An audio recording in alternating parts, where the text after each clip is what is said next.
नमस्कार, कार्यक्रम प्रदेश बहसमा तपाईलाई स्वागत गर्छु। म कार्यक्रम सञ्चालक महेश पाण्डे। कार्यक्रम प्रदेश बहस तपाईले न्यूज 24 टेलिभिजनमा हेर्दै आइराख्नु भएको छ। यो कार्यक्रमलाई न्यूज 24 टेलिभिजनको बागमती ब्युरो कार्यालय चितवनले उत्पादन गर्दै आएको छ। खास गरी कार्यक्रम प्रदेश बहसमा हामी विभिन्न विषयवस्तुमाथि चर्चा परिचर्चा गर्छौं। आजको कार्यक्रममा पनि हामी त्यस्तै एउटा विषयवस्तु तपाईको माझमा प्रस्तुत गर्दैछौं। आजको विषयवस्तु के छ, आउनुहोस् यो रिपोर्ट हेरेर थाहा पाऊँ।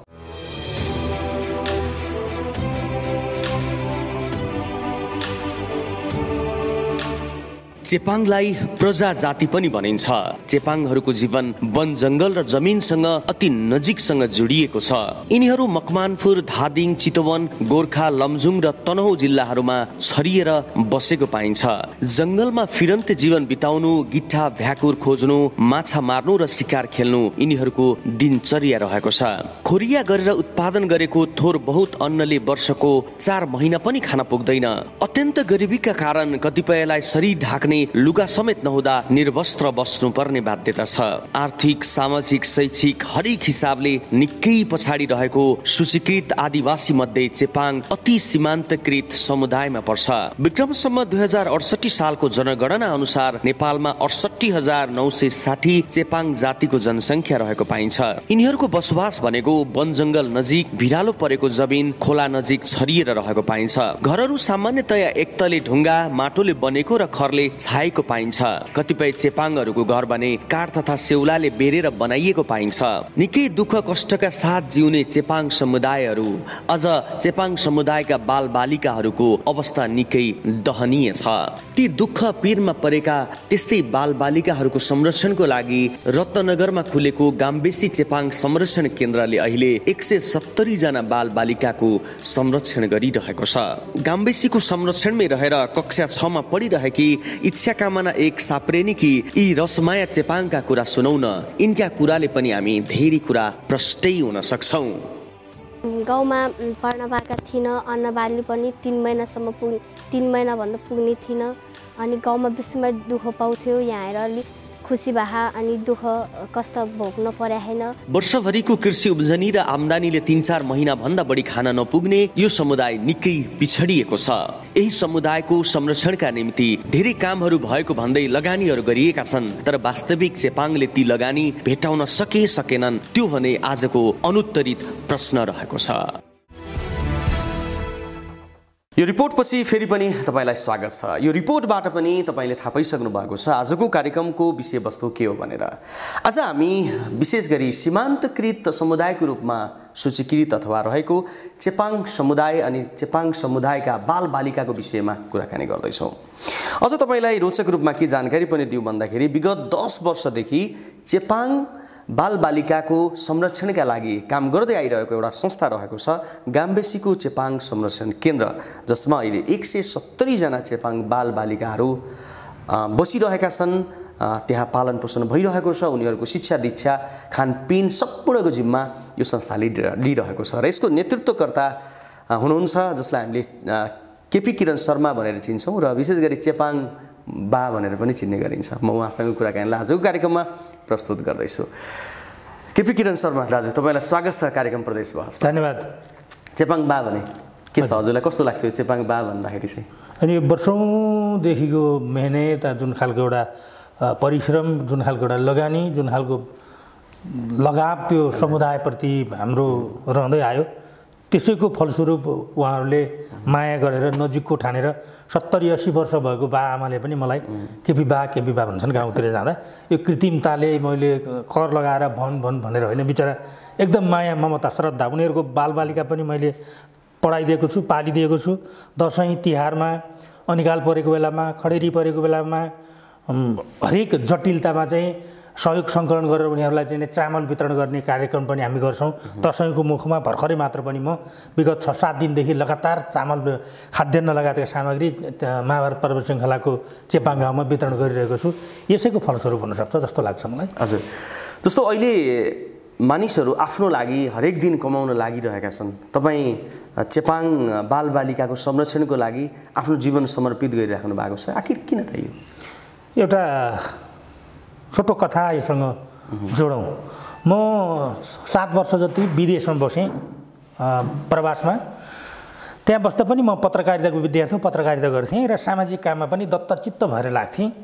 6-7 वर्ष त्यहाँ बसिसकेपछि अन्तिमपल्ट फर्किने बेलामा अब म यो देशमा बसेर नेपालमै बसेर आफ्नै देशको निम्ति आफ्नो माटोको निम्ति आमाको निम्ति र जननीको निम्ति केही गर्छु भन्ने अठोट मनभित्र एकदम दह्रो दृढ इच्छाशक्ति राखेर म नेपाल प्रवेश गरेँ र यो सुरुदेखि नै म यो पत्रकारिता मार्फत चेपाङहरूको समस्यालाई उजागर गर्न थालेँ। अनि त्यसपछि यो समुदायलाई उत्थान र उन्नति गर्न के गर्न सकिन्छ भन्ने हुँदाहुँदै 69 सालबाट म चाहिँ पूर्णकालीन रूपमा यिनीहरूलाई शिक्षा बिना कुनै पनि समाजको उन्नति र प्रगति सम्भव छैन भन्ने हिसाब किताबले मैले यिनीहरूलाई शिक्षा मार्फत नै यिनीहरूको उन्नति प्रगति गराउँछु, यिनीहरूलाई पनि उज्यालोतर्फ डोर्याउँछु भन्ने जुन भित्रैदेखि मलाई इच्छा जाग्यो त्यसैको फलस्वरूप हो यो। हजुर, जस्तो अब अहिले 170 जना चेपाङ बालबालिकालाई तपाईँले पढाइराख्नु भएको छ, शिक्षा दीक्षा दिइराख्नु भएको छ, खानपान बसोबास सबै मिलाइराख्नु भएको छ होइन। दैनिक रूपमा 170 जना अहिले आफ्नो घरमा भएका परिवारलाई त अब भनौँ 1-2 जनालाई त पाल्न गाह्रो भइरहेको परिवारको त्यस्तो पारिवारिक पृष्ठभूमि अवस्थाहरू रहिरहेका छन्। तपाईँ भने 170 जना हरेक दिन पालिराख्नु भएको छ भन्दाखेरि कतिको गाह्रो छ यो भनिदिनुहोस् न। यो सजिलो त छैन, सजिलो हुने त जसले पनि गर्थ्यो। सगरमाथा चढ्नलाई सजिलो हुने भयो धेरै मान्छे जान्थ्यो होला, तर सीमित मान्छे मात्रै किन उक्लियो त भन्दा त्यो बडो कठिनता छ, त्यसमा परिश्रम छ, मेहनत छ, लगाव छ, धेरै कुराहरू छन्। यति हुँदाहुँदै पनि मेरो पृष्ठभूमि म विदेशमा बसेर आएको र त्यहाँ पनि सामाजिक काम र पत्रकारिता गरेको हिसाब किताबले त्यहाँ भएका पुराना साथीहरू पनि मसँग जोडिनु भएको छ र अन्यत्र देशमा रहेका जापान, अस्ट्रेलिया, क्यानाडा, अमेरिका, अरब देश, मलेसिया लगायतका ठाउँमा बस्ने साथीहरूसँग पनि हाम्रो यो अभियानसँग जोडिनु भएको छ र हातेमालो गर्दै कसैको जन्मदिनको अवसरमा, कसैको एनिभर्सरीको अवसरमा, कसैको स्मृति दिवसको अवसरमा एक छाक खाना, त्यसै गरी एउटा थुङ्गा फुल बटुलेर चाहिँ लामो माला गाँसे जस्तै यो अभियान पनि सरिँदै मान्छेहरूको एउटा माला नै हो भन्नुपर्छ। हजुर, जस्तो चेपाङ समुदाय जो चाहिँ अब विशेष गरी पहाडी इलाका अलिकति गाह्रो ठाउँ जहाँ चाहिँ त्यति उब्जनी पनि हुँदैन होइन, भनौँ न पिछडिएको वर्गको रूपमा हामीले चेपाङ समुदायलाई लिन्छौँ। के छ त्यहाँको अवस्था, उनीहरूको परिवारको अवस्था के छ, कसरी जीविकोपार्जन गरिरहेका छन्? मानिसहरूले जसरी सोध्छन् अहिलेको जमानामा आएर पनि गाउँमा पुरै बाटो पुगिसक्यो, सबै विकास भइसक्यो, के छ होला र नहुने कुरो गर्छन् यिनीहरू भन्छन्। र अहिले पनि आजको तस्बिर चितवनलाई मानिसहरूले सुगम जिल्ला भनेर चिन्ने गर्छन्। चितवनको मात्रै कुरा गर्ने हो भने पनि हुन त चेपाङहरू चितवन, मकवानपुर, धादिङ र गोर्खाको दक्षिणी भूभागमा बसोबास गर्छन्। महाभारत पर्वत श्रृङ्खलाको त्यो रेन्जमा डाँडामाथि बस्ने गर्छन्। यिनीहरूको अलिअलि विकासको क्रम गोर्खातिर चाहिँ थोरै अलिकति चेपाङहरू थोरै माथि आएका छन्, थोरै विकास भएको छ तरकारी खेतीले गर्दा अलि माथि आएका छन्। होइन भने हाम्रो चितवनपट्टिको कुरा गर्ने भने त भयावह स्थिति छ। अझै पनि मान्छे बिहान बेलुकाको छाक टार्नको निम्ति गिट्ठा भ्याकुर खन्दै गरेको दारुण दृश्य अझै पनि मेरा आँखाले देख्नुपर्छ भनेपछि यिनीहरूको अवस्था अत्यन्तै दर्दनाक छ, भयावह छ। त्यसकारणले गर्दा मैले भनेको कुरा फेरि पनि दोहोऱ्याएँ, शिक्षा बिना कुनै पनि समाजको उन्नति र प्रगति सम्भव छैन भनेर पढाउन सुरु गरेको हो।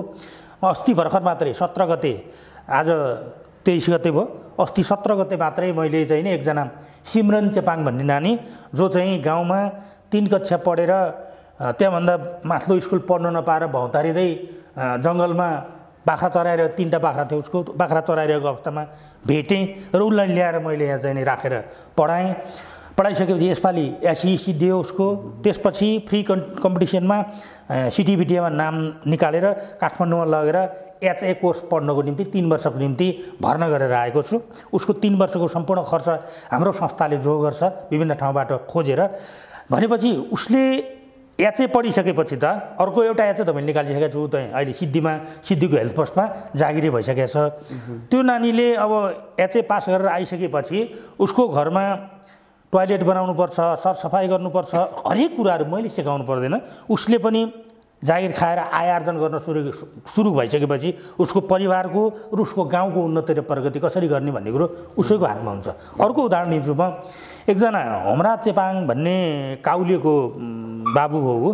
ऊ चाहिँ शक्तिखोरको होस्टलमा बसेर एसएलसी पास गर्यो, गरिसकेपछि उसको जाने उपाय कहीँ पनि भएन, उसले उच्च शिक्षा पढ्न सक्ने कुनै अवस्था उसको रहेन। त्यसपछि मैले ल्याएर उसलाई चाहिँ नि जयमङ्गलामा +2 साइन्समा भर्ना गरिदिएँ। 12 कक्षा पास गरिसकेपछि सिभिल इन्जिनियर यहाँ चाहिँ नि एनपिआईमा भर्ना भएर अहिले अन्तिम वर्षको अन्तिम 2-3 महिनापछि उसको अन्तिम नजिता निस्किन्छ। चेपाङ जातिको त्यो पहिलो सिभिल इन्जिनियर हुनेछ। हुन त अर्को एकजना हाम्रो आदरणीय तिलक चेपाङ सरको छोरा पनि इन्जिनियर पढिरहेको छ पुलचोकमा, ऊ अर्को ब्याजमा निस्किन्छ। भनेपछि त्यो हाम्रा चेपाङ इन्जिनियर भएर आइसकेपछि उसको गाउँमा गएर मैले हरेक कुरा सिकाइरहनु पर्दैन। ऊ पनि एउटा मूल धारमा आएर हाम्रो अरू समुदायका मान्छेहरू जस्तै सक्षम रूपले अगाडि बढ्न सक्ने अवस्था उसको घरमा गएर हेर्ने भने अहिले पनि यस्तो दर्दनाक अवस्था छ। आफ्नो खेतीले 3 महिनाभन्दा बढी खान पुग्दैन, स्थिति त्यस्तो छ। तर हामीले अब पढाएर उसलाई चाहिँ एउटा सक्षम बनाएको छ भनेपछि जुन खालको मैले सपना देखेर आएको थिएँ त्यो सपना बिस्तारै बिस्तारै पुरा हुने क्रममा, यो 10 वर्षको दौरानमा पुरा हुने क्रममा छ। मैले 1 कक्षादेखि पढाएको बालबालिकाहरू चाहिँ अहिले 10 कक्षामा पुगेका छन्। उनीहरू चाहिँ प्योर सुरुदेखि नै मैले पढाएको। अरू यी होमराजहरू भनेको चाहिँ होमराजलाई एसएलसी सकेपछि ल्याएँ, सिमरनलाई 3 कक्षा सकाएपछि लिएर आएको हो। अरू पनि थुप्रै यस्ता याचे पढ्नेहरू भेटनेरी जेटिए पढ्ने 5-6 जना भेटनेरी जेटिए सिद्ध्याइसकेका छन्। उनीहरू जागिर खाएका छन्। हेफरमा जागिर खाएर रेशम चेपाङ हेफरमा जागिर खान्छ अहिले महिनाको 35,000 रुपियाँ। उसलाई पनि मैले नै पढाएको, हामीले नै पढाएको हाम्रो संस्थाले। त्यस कारणले गर्दा बिस्तारै हामी जिरोबाट सुरु गरेका हौँ। देश विदेशमा रहनुहुने सहृदय महानुभावहरू, विशेष गरी चितवनमा बसेर पत्रकारिता गर्ने कर्मठ पत्रकार साथीहरू, जसले चाहिँ हाम्रो अभियानलाई सुरुवाती कालखण्डदेखि जस्तो भनौँ तपाईँको कसैले एक पोका सानो पोका भुजा हाम्रो अभियानलाई सहयोग गर्यो भने पनि ठुला अक्षरमा अखबारमा समाचार लेखिदिने ती साथीहरूलाई म यो लोकप्रिय टेलिभिजनबाट सम्झन चाहन्छु। अहिले उहाँहरूले हामीलाई साथ नदिएको भए, उहाँले प्रोत्साहन नदिएको भए हामी यो अवस्थामा पुग्ने थिएनौँ। त्यस्तै देश विदेशमा बस्नुहुने सहृदय महानुभावहरू जसले पछिल्लो समय हामीसँग जोडिन आउनु भएको छ। आदरणीय कृष्ण प्रसाद ढकाल सर पछिल्लो समय जोडिनु भएको, अरू त थुप्रै साथीहरू हुनुहुन्छ। त्यस्तै गरी फुर्बा शेर्पा सर, पेम्बा छिरी शेर्पा सर, उहाँहरू पछिल्लो चरणमा यो 2-3 महिनाको बिचमा जोडिनु भएको। उहाँहरू एकदम यो अभियानसँग एकदम नजिक भएर लाग्नु भएको छ। त्यस्तै थुप्रै साथीहरू, थुप्रै हाम्रा अभिभावकहरू, थुप्रै हाम्रो यो केन्द्रका सल्लाहकारहरू हाम्रो यो अभियानमा हामीलाई सघाएर नै हामी अहिलेसम्म यतिको यो बाटो तय गर्न सकेका हौँ। हजुर, मलाई एउटा सम्झना पनि आयो। जस्तो केही समय अगाडि चाहिँ भनौँ पत्रकारको कुराहरू गरिराख्दाखेरि जब केपी बा चाहिँ चेपाङ समुदाय खोज्दै अथवा चाहिँ त्यो गिट्ठा भ्याकुर पाउने ठाउँ खोज्दै चाहिँ चेपाङ बस्तीतिर जान्छ अनि त्यहाँको दुःख देख्न नसकेर चाहिँ अटोस नअटोस चाहिँ त्यहाँका बालबालिका चाहिँ लिएरै हाल्छ, किनकि उसको मनै त्यस्तो छ भनेर गाली गरे पनि चाहिँ मैले सुनेको थिएँ क्या। भनेको किन दाइ तपाईँले चाहिँ त्यहाँ गइसकेपछि चाहिँ अब आफ्नो उनीहरूलाई चाहिँ ल्याइहाल्ने होइन गरिहाल्नुपर्छ भावना चाहिँ किन आउँछ दाइ? यो चाहिँ साथीहरूले गाली गर्न भन्दा नि मलाई उचित सल्लाह दिनुभएको, उहाँहरूले सुझाव दिनुभएको होइन। प्रत्येक साथीहरू के भन्नुहुन्छ भने पत्रकार साथीहरू ठिक छ गर्ने, तर थोरै गर्ने, एकदम राम्रो गर्ने, सफासँग गर्ने, क्वालिटी दिने भन्ने सुझाव उहाँहरूले दिनुहुन्छ। तर म के भन्छु भने चेपाङ गाउँमा ती बालबालिकाहरू बिहान बेलुका कहिल्यै पनि पेटभरि खान पाएनन्, भोकै बसिरहेका छन्। र त उनीहरू खुसी छन् भने मैले तल झारेर बिहान बेलुका टन्न पेटभरि 2 चाक खुवाउनु सक्यो भने त्यो त मेरो लागि ठुलो कुरो हो। त्यो त सहयोग साथीहरूले गरिरहनु भएको छ, म खुवाउन सकिहाल्छु, यति जान त सक्छु भन्छु, म मेरो हिसाबले ल्याउँछु। उहाँ पाहाडबाट चेपाङ गाउँबाट यहाँ हाम्रो चेपाङ केन्द्रमा त्यो विद्यार्थीहरू आउनु भनेको हामी जस्तो निम्न मध्यमवर्गीय परिवारमा जन्मेका नेपालीका छोराछोरीहरू अमेरिका जानु र ती चेपाङ गाउँका अनकन्टारका चेपाङ बालबालिकाहरू टाढी बजार झर्नु बरोबर हो। त्यस कारणले गर्दा यहाँ ल्याएर अलिकति भने नि केही सिकाउनु पाइयो भने, नयाँ कुरा देखाउनु पाइयो भने, केही गरिदिन पाइयो भने आत्मसन्तुष्टि हुन्छ भन्ने मलाई चाहिँ एकदम भित्रैदेखि एकहोरो भएर आउँछ। अलि अन्धो खालको पनि छु म यो विषयमा चाहिँ।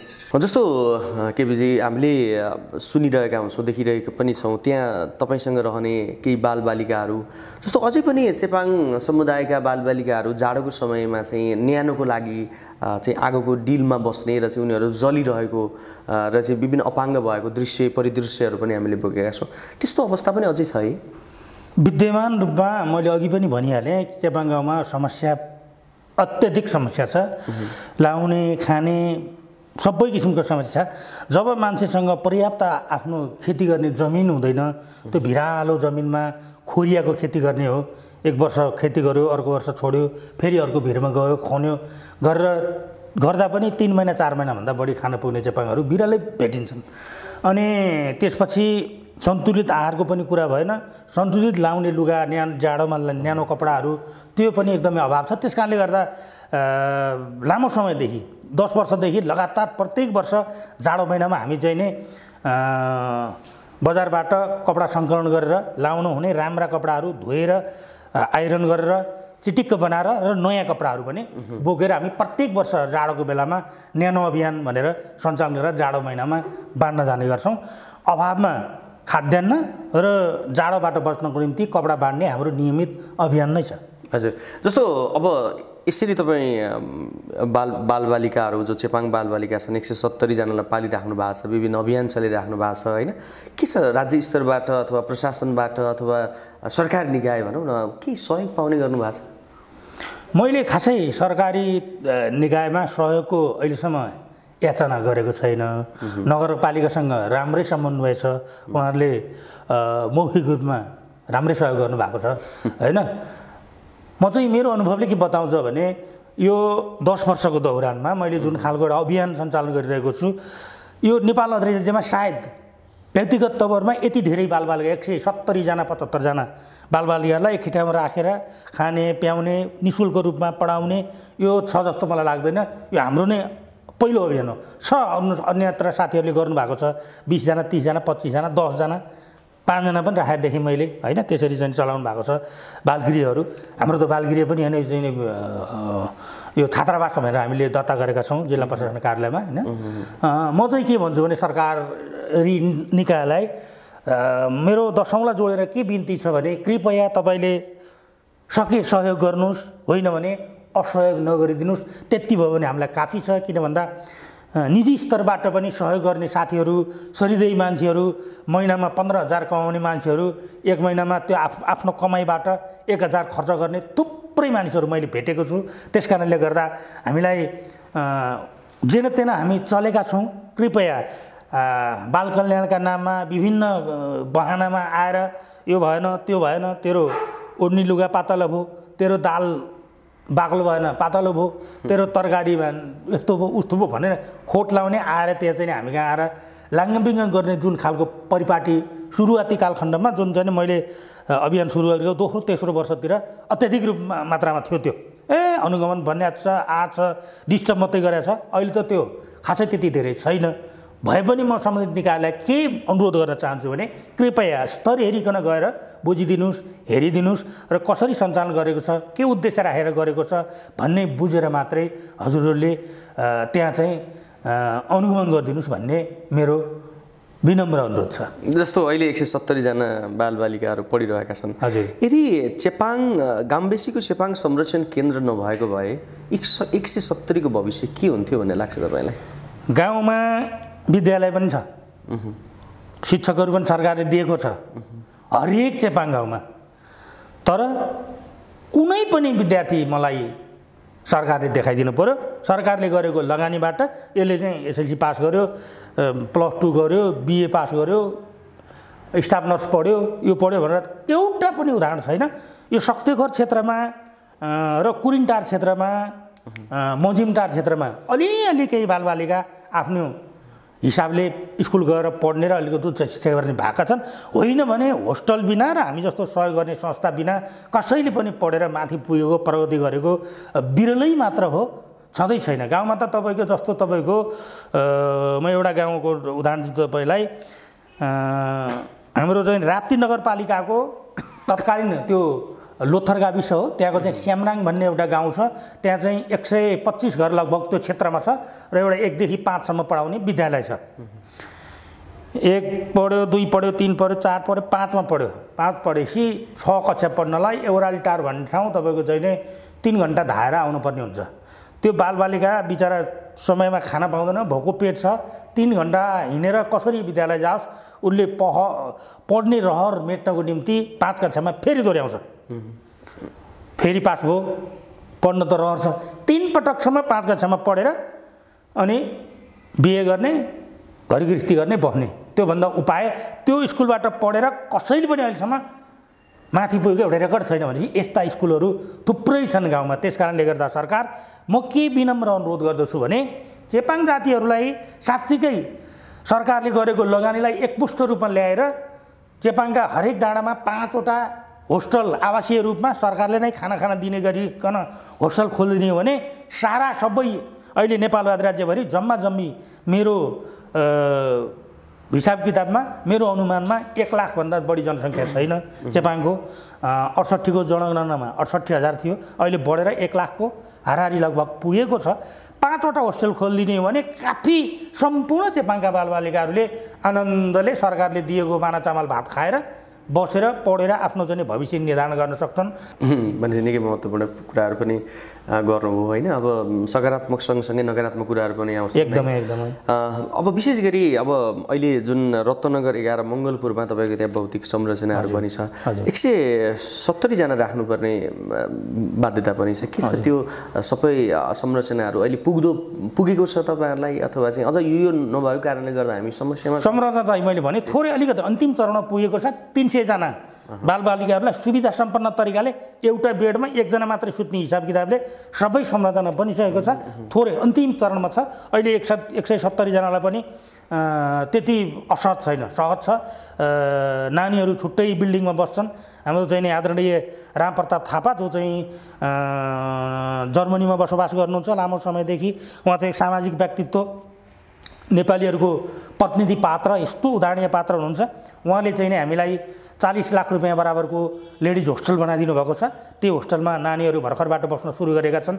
सफा सुग्घर, उनीहरूको टोयलेट बाथरुम छुट्टै, राम्रो। सुरुमा जति कष्टप्रद तरिकाले हामीले एउटै कोठामा 50-60 जनालाई कोचेर राख्नु पर्थ्यो, त्यो अहिले छैन। अहिले बिल्डिङहरू हामीलाई मनग्गे पुग्ने खालको छ। मैले भनिहालेँ अन्तिम चरण अलिकति थोरै केही बाँकी छ भने सबै सम्पूर्ण बनिसकेको छ। हजुर, हामी एकदमै अन्त्यतिर पनि आइसकेका छौँ। अब समग्रमा यत्रो समाजसेवा गरिराख्नु भएको छ होइन, 170 जनाको अभिभावक बा बनिराख्नु भएको छ।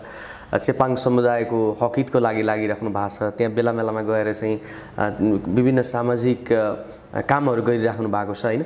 यी सबै गरेर चाहिँ तपाईँलाई कस्तो किसिमको चाहिँ एउटा चाहिँ आत्मसन्तुष्टि मिलिरहेछ? सबैभन्दा ठुलो जिन्दगीमा आत्मसन्तुष्टि। मैले गरेको कामबाट म कति खुसी छु। मैले के का निम्ति काम गरेको थिएँ र के पाएँ। मैले जसरी अस्ति चाहिँ नै सिमरन नानीलाई काठमाडौँ पठाउँदै गर्दा मैले देखेको सपना, आजभन्दा 10 वर्ष अगाडि म के सपना देख्थेँ भने एक्लै म झोला बोकेर लौरो टेक्दै चेपाङ गाउँबाट ओह्रालो झर्दै गर्दा के सोच्थेँ भने ओहो, मसँग पछि मूलधारका पत्रकारिताका साथीहरू पनि भइदिएदेखि यो कथालाई लिएर गएर देशभरि फिराउँथ्यो होला। भौतारिँदै एक्लै थिएँ। अहिले मेरा पछाडि मिलेका थुप्रै साथीहरू हुनुहुन्छ र चेपाङ गाउँको कथा व्यथालाई उजिल्याउनको निम्ति जस्तो म नेपाल फर्किँदा आजभन्दा 10-12 वर्ष अगाडि परिदृश्य चेपाङको विषयमा देशभरि कतिको मान्छेहरूलाई थाहा थियो, गुमनाम थियो। अहिले सरस्पष्ट प्रत्येक दिन कुनै न कुनै मिडियामा चेपाङका विषयवस्तुहरू नउठेका कुरै छैनन्। त्यस कारणले गर्दा यो सकारात्मक कुरा हो। तपाईँहरू जस्तो कर्मठ पत्रकार साथीहरू चेपाङको विषयवस्तुलाई खोतल्नु भएको छ, हाम्रो अभियानलाई साथ दिनुभएको छ। यस निम्ति पनि गर्व लाग्छ। नेपालको अहिलेको मूलधारका पत्रकारिताका सम्पूर्ण साथीहरू यो समुदायसँग नजोडिएको कोही पनि हुनुहुन्न। आजको कार्यक्रममा आइदिनु भयो, आफ्ना निकै महत्त्वपूर्ण विचार राखिदिनु भयो। केपीजी तपाईँलाई धन्यवाद। धन्यवाद तपाईँलाई पनि। र यो लोकप्रिय टेलिभिजन न्युज 24 जसले चाहिँ नै हाम्रो अभियान समग्र चेपाङ जातिहरू र मैले गरिरहेको कामको विषयमा छर्लङ्ग पारेर खुलस्त ऐना जस्तै राख्ने मौका जुन दिनुभयो, तपाईँ सम्पूर्ण यो न्युज 24 परिवार र विशेष गरी महेशजीप्रति म हार्दिक आभार प्रकट गर्न चाहन्छु। धन्यवाद तपाईँलाई।